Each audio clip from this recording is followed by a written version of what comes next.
This is a really, really useful session, and it's really exciting because I am present at a lot of seminars, as you can imagine, and very few of them there is the opportunity to meet people who have participated in projects.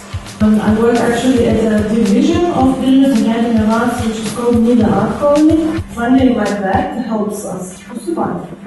As simple as that. We were running kind of European poetry, Eurovision, we were saying at this point in Italy, Bosnia, Croatia, Slovakia, Hungary. This kind of project as a culture and founding Europe is one of the opportunities to expand programs and to really stay connected with partners, with museums abroad. We are architects. We were just thinking how can we upgrade because we will be now a part of an EU project.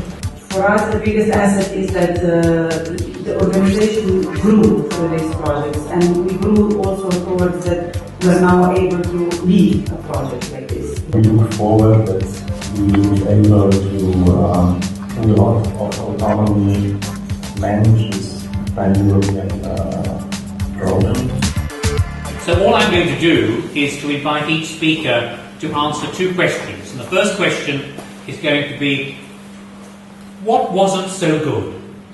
And in two parts, if you possibly can. And I realise that for most people on the panel, you've been involved in more than one project, so you can sort of answer the question as you see fit about each project or just about one.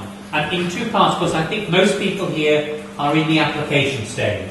So I think people are particularly interested in what might have been difficult or what they had to look out for during the application process.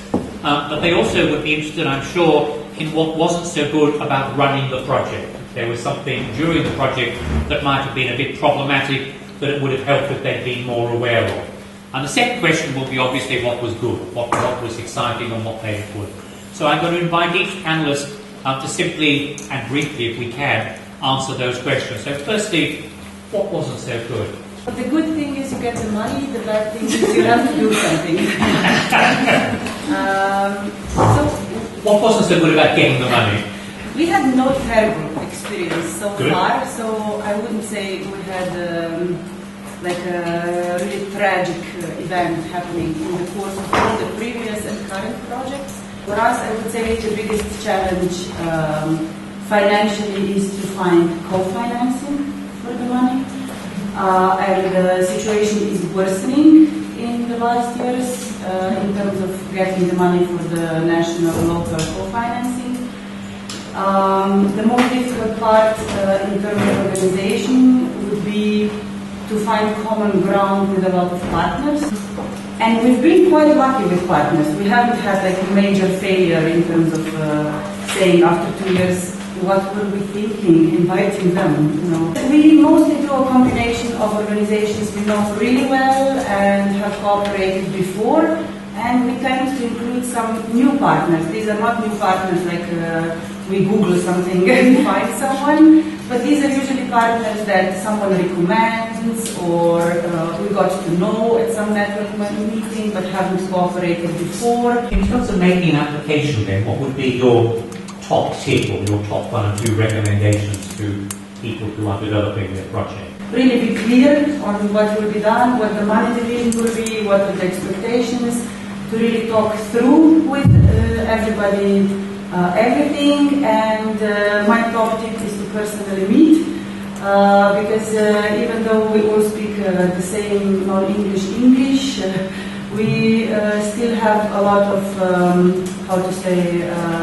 things that don't get through emails or even Skypes. So sometimes we think the situation is really bad, but then one phone call or one personal meeting solves everything. Great, okay, we'll come back to this. Nina, what would you say?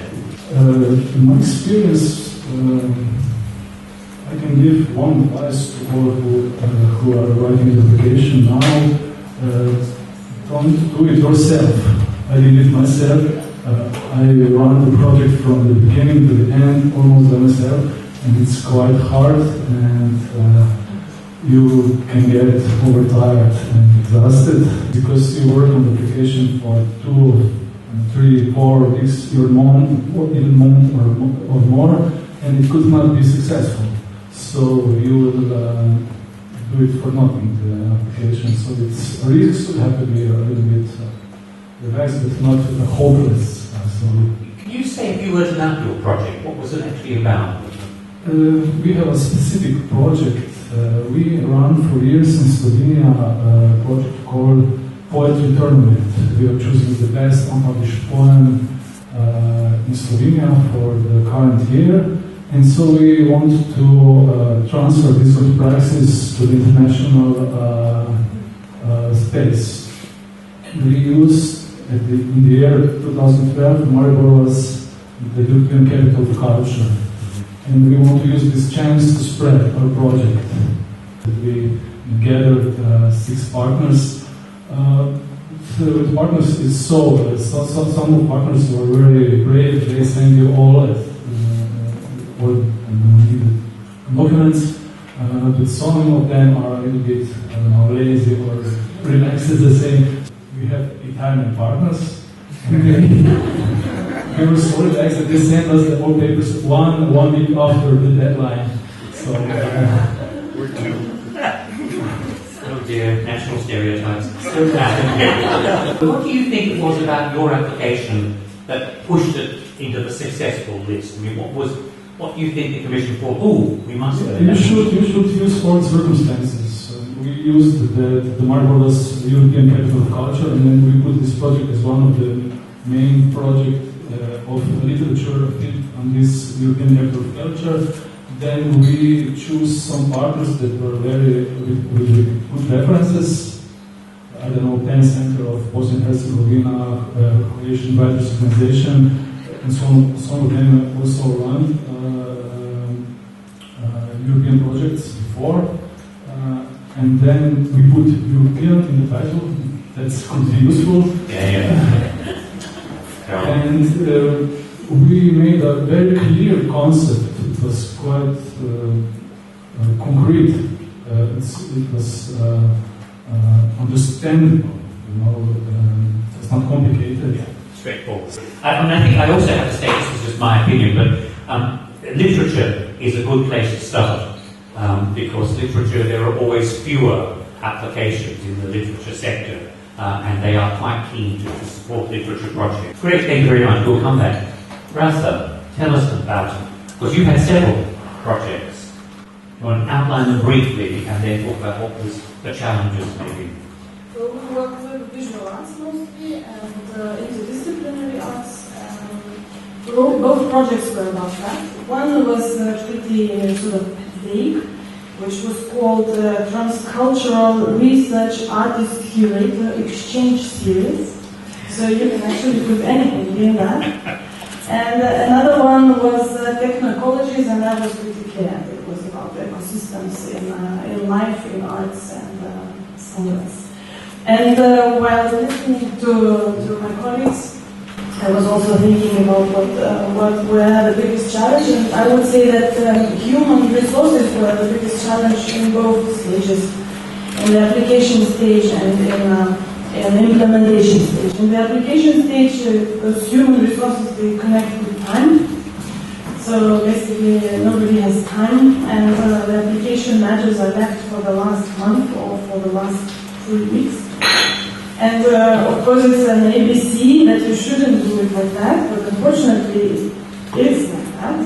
At the implementation stage, again, human resources are a big issue in order to keep all the partners equally involved and engaged.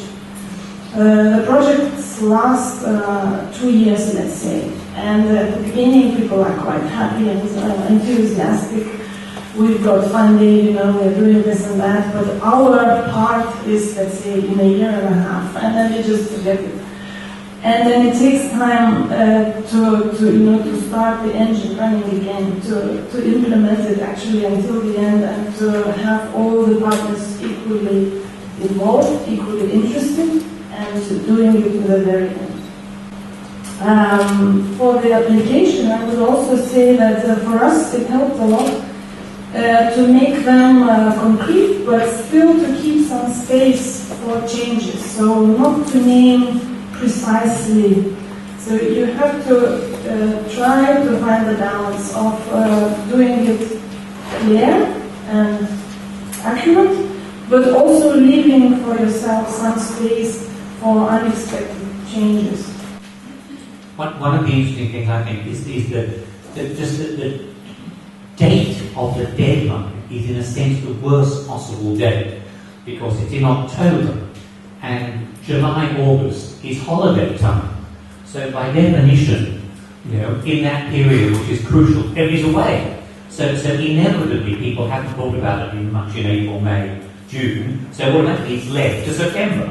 It's sort of by default, the deadline itself sort of encourages people to do these things at the last minute.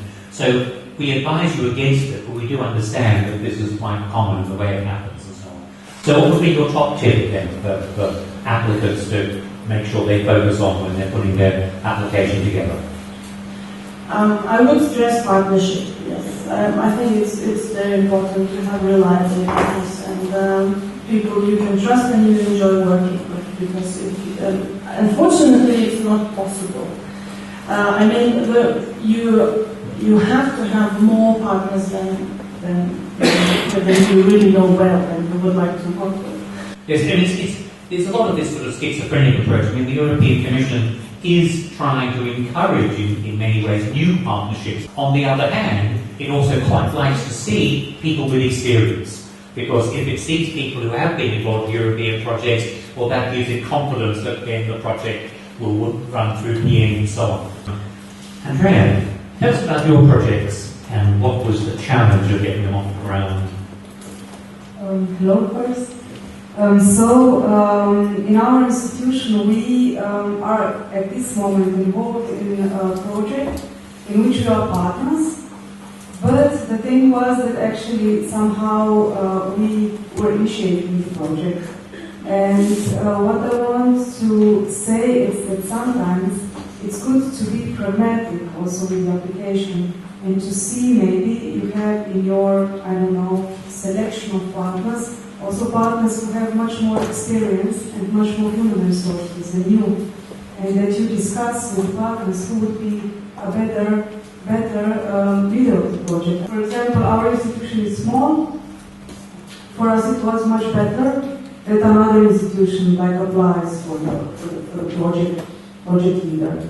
I think it's really important to discuss when you start in the project, and really that you think what is actually already there in your institutions and what you want to upgrade, widen, deepen, and so on, and not to start something completely new, or something which is not so kind of connected with your program, because then you really can have problem with human resources, because you cannot manage it with all the program. I mean, I'm coming from a museum, and I think we are really understaffed, especially in Slovenia. So this is really I think worth considering that you include the project in your program.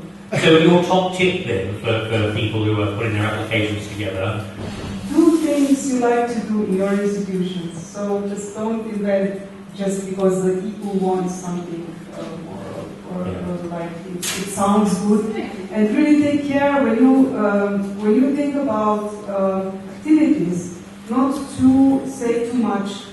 Be realistic what you can really do, because if you say, okay, we will do a digital platform, we will do 5 exhibitions and so on, and you have 200,000 euro, or then when it's split among partners, you will spend. It's so true. I mean, I'm so glad you raised that. I was going to raise it later, but I'm glad it's come up now. It's absolutely true that people think, oh, this is European, this is transnational, we better do everything.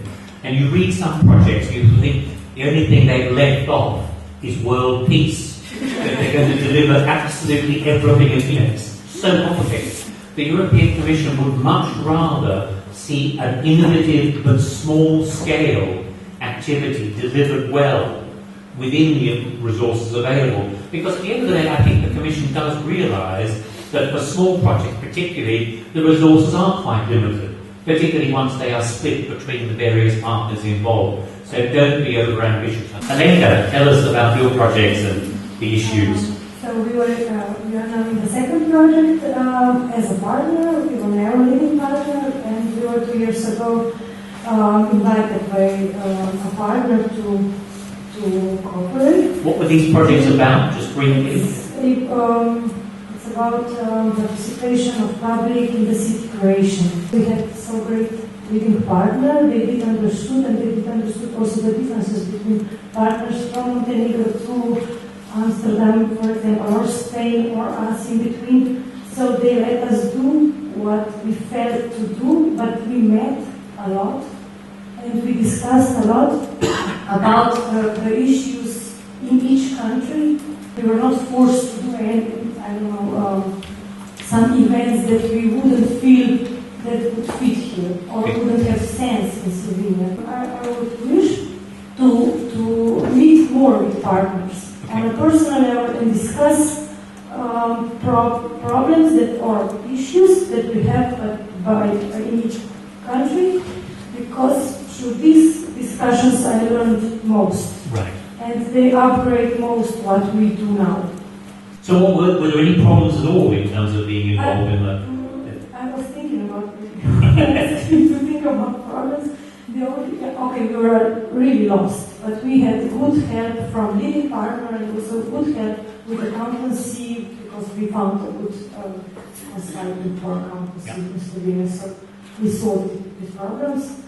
But this is crucial. Maybe I have to stress this, that without them, it's difficult. Matthias, tell us about your project and what were the challenges or the difficulties or problems, if any? Very different from a project to project. Yeah. I would say that it's very important how you develop the content at the beginning, to find an interesting topic and how to develop it. In that way, we try to approach to how to build an application for the platform that we were working on in January, and we want it now in August. And there has to be congratulations. This is a fantastic success, because we're talking here about one of the platform applications. I assume everybody knows that alongside the projects, there are things like literary translation and networks and so on, and then there are a small number of platform projects that are being funded. I think only about 15 over the whole course of the program, and there's one in each cultural area. And this is the platform for architecture that is being led by Matthias and his organisation, and that's absolutely fantastic. I have to say that writing the application went very well, because I think it's important to very clearly see the project as a whole and try to present it to possible members, partners, in a very clear and simple way in terms of budget and in terms of activities that you expect from them. In the past projects where we were only partners, like in unfinished organizations and in a Euro City, a project that was linked to a public space. In both cases, there were partners who were then leaving the group at one point. They left. They left. Okay. But it's manageable. They left because they just disappeared, or they left because they were asked to leave, or what happened? There were different cases. In one case, a partner realized that he's not able to manage his part of the project, so that he left at a very early stage. In the other case, we had a partner from London who simply disappeared, but just because of it was a matter of changing the leadership in the institution, and the contacts were simply lost, and right at the end of the project, the contacts were re-established, and it was the things that should be realized were realized, and the project was successfully finished. Can I just ask, is there anybody else on the panel who has been involved in a project where there was a major issue or change? You? We had several cases, and they were quite similar. Like one organization, the leadership changed, and the new artistic director wasn't interested in the topic anymore. So because it's a large part of the program. We changed the organization. We also had a case where... Was that easy to do, or was that... It was fairly easy because it was announced beforehand and the project was 5 years long, so you have a lot of time to find a new partner, negotiate. We also had a case when one partner didn't step out but didn't deliver, which is a bit more tricky, where the activities aren't done and the financial reports don't come in and when you don't have invoices for enough of money. Here the lesson was that it's nice to have a few very financially strong partners in the partnership, because for example for us to assume a part of someone else would be unmanageable, to find extra financing. But for a huge partner, it's not that of a big deal to incorporate a bit more for the future 2 years or something. We also had a really nice case where all of the partners assumed co-financing for one of the partners, so we all gave, like talking really practically, a bit more invoices, so the gap was covered. And I think it's just a matter of having enough time. And also the commission or the agency, I think tends to take these things okay if they're communicated. At the end of the day, you keep back of your mind the fact that the way in which the European Commission's financing works is that once they have made these commitments are in a sense cannot be changed. It's not as if, if a project collapses, it's not as if the Commission can do anything else with that money. Providing you go along and say, look, we've had a problem, this is what we're going to do, the overall outcomes remain the same, we're going to deliver, they will probably then say yes. We've had experiences of people that are really responsive and, answer each email in 2 days, give you feedback, and we've had cases when it's clear that you just write a note what's happening, you don't get feedback, but if no one says no, this is it. If no one replies, just send another email which says, we have not heard from you, therefore we assume that it is okay to proceed. Okay, so get something in writing from your end, because at the end of the day you have to keep backing things up in case there is ever an issue or an argument. You just have to have that support. It's much easier to be a partner than to be a coordinator. As a coordinator, you have lots of responsibility. And also the partner they have a lot of expectation of the coordinator. They think you got the money, and you have a lot of money, and you will be able to give to them as much as possible. So it's good that you have a meeting, as it was said here, to clear up things and also to sign the agreement for cooperation and clearly say what's their obligation, what's your obligation as a coordinator. We are a coordinator, and the project was quite successful. And we, after that, because I was working on this project, I didn't want to continue this project to the next open call. They all wanted to Carry on. To continue. And we said, okay, no problem. We will consult all things. You can be a coordinator. We will stay as partner. But they didn't decide to be a coordinator. Yes, I think that's absolutely true. I mean, the idea of being a coordinator in somebody else's project is by far the easier way to introduce, particularly if you haven't done this before, then this is certainly something worth thinking about. Does anybody want to add anything about this topic of changes or difficulties in running the project? Okay, well, we'll start with the good things then. When we go back to the end, tell us about why were these projects great to be involved in? I think some things were already said. You find new partnerships, you form new networks. We carry on with a lot of things that we started through these projects. We were a partner for many years, and we kind of empowered ourselves as an organization through this. I think our national and local financing is the same for the last 10 years, and it was through projects like this that we actually grew, not just financially and organizationally, but also in terms of the content that we do. I think it also opened us to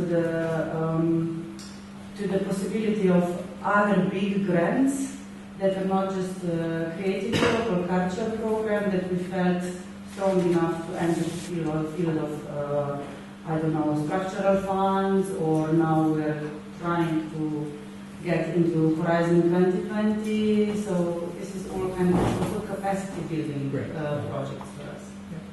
Yeah, I'm sure that's true. I think it's generally, it does get easier, and you do find that organisations who are getting lots of, they've started, but there's an organisation in the UK that I think now has got 65 grants from the various Erasmus education, training and youth programs over the last 7 years or something. It's extraordinary, just because they know now how to do it. They know what to do, they know how to write the application forms, and that's experience, so it's a good I start. personally think there's a limit that you have to have in mind how much you can cope with, because it's not just a matter of coping with all the administrational load, but you have to also cope with the content it brings. So, And the other thing which is good, and which, for example, I also try to follow in our institution, is that one really tries to involve the people from the institution in the project. Not that there is a small group, I don't know, of 3 people doing the project, but that really, everybody tries to get involved in the content of the project. And has it changed the way in which you sort of now look to future opportunities at the European level? Are you keen to do more? Sure, but this more, I think we have to be careful with the word more, because I was discussing this with few colleagues, and the Creative Europe call is actually really opening up many of, maybe I would say, working spaces, which particularly museums in the past were not addressing. Like working really actively with audience, which is good, which is perfect. So it's kind of really opening up the things or the spaces which were in the past closed or maybe not enhanced. But what I think it's a problem, and that we have to be aware, is really to keep aware of the content. Don't forget about what you really want to do and what you are doing, and do it good. And then you can do everything else upon it. Digitalization, audience development, and so on. But I think this is just the distribution of the project and not the content. And I think this is the first thing which I think today didn't speak a lot about it. And I would really say that this is for me the most important thing, to have the core, to have the topic that you want to research, and then through the research do all these other things. I think that's absolutely right. I think that the challenge is to sort of find the smooth transition or the link between those core values and goals and these themes of digitalization and new business models and everything else. Yes, it's really interesting because in the new program, they've taken a step, in a sense, not I don't mean in any way backwards, but they've taken a step to refocus on the fact that projects can, in a sense, be a bit more internal as well. That they can be about the artists and the creative practitioners, and they can focus on training and capacity building and residencies and all those sorts of things. That is equally valid as the ones which are going to sort of build the audiences and so on. It's another area where there's a bit of, I think, confusion in the way it's presented. So in theory, that's certainly there. In our field, it's really hard to find finance, and if you're not festival, there are no long-term financing in Slovenia, because if you did the project and then you want to do it the next year, they said you already done it, so if you want to continue and you have good results, you don't get money anymore. So this EU project that we were in, it enabled us to do the same project 4 years, and after 4 years we could really see what were the results of our activity, and we could say urban revitalization can be done like this. What we couldn't be able to say this after 1 or 2 years. Yeah. So this was the biggest help from this EU project that we were involved in. I would like to stress another thing. What was really good, and it was suggested from our leading partner. We were 6 partners, and we had another partner who was just observing. And this partner, they didn't have their own activities. They went to all our meetings. They were observing what we are doing. They were searching for special issues that happened in each country. And at the end, we did a book of proposals for other NGOs working in this field, and then we had a presentation in Brussels. And this, I think it was really good because we were really focused on local, and that we had another partner who was not at all. So this was sort of sowing the seeds for other future projects Yeah. that might be picked up by others. Great, it's a really good idea. It's better to say what we are looking forward for the end, because what was nice experiences in the past. We are starting to do activities with the platform at the beginning of November. It's called Future Architecture Platform, and it's a platform that aims to connect architecture museums and architecture festivals that usually function as two different worlds: museums as treasure houses and festivals as laboratories. And we look forward that we will be able to, with a lot of autonomy, manage this pan-European program, that we give a push also to our programs, and that we will be able to do things in accordance with the aims and the goals of the museum.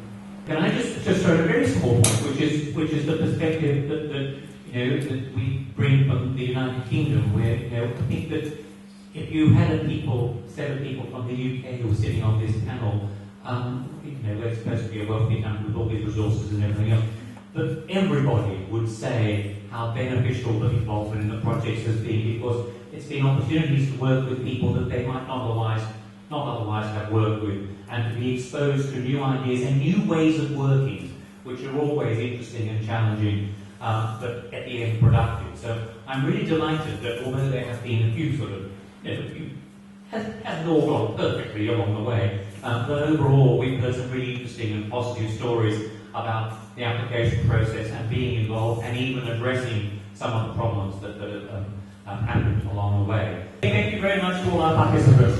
Thank you.